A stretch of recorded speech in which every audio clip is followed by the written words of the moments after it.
Vithika, we just spoke about taboo subjects and things we can and cannot discuss and what we feel comfortable with.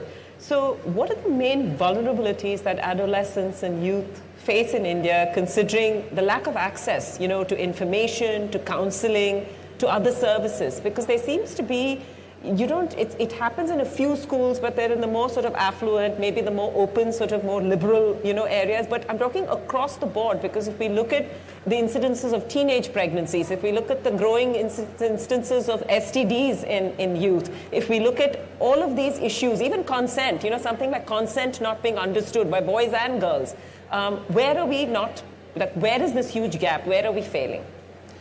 I think first and foremost, of course, the fact that we do not have comprehensive sexuality education and we do not want to think about it or perhaps have a strategy and approach to move towards that is really the big problem, because we do not want to acknowledge that it is important.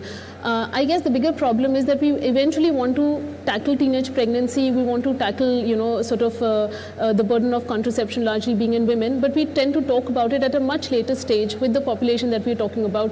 And the fact is that we need to talk about this at a very fundamental and foundational level. If we are going to start talking about it when they're in schools, really building that understanding around consent, around boundaries, that is when things are going to change. So I think as a society, I think policymakers, educators, parents, everybody needs to be a part of this process. Everybody needs to understand it's high time we need to start having these conversations.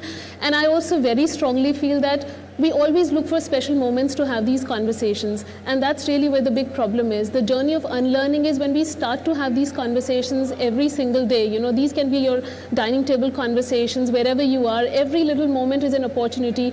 A child would often come and ask you, oh, you said somebody's pregnant. What does pregnancy all about? What does that really mean? So agency, talking about consent, I think the fact that we are so late by the time we have these conversations really, I think we lose a lot of things there.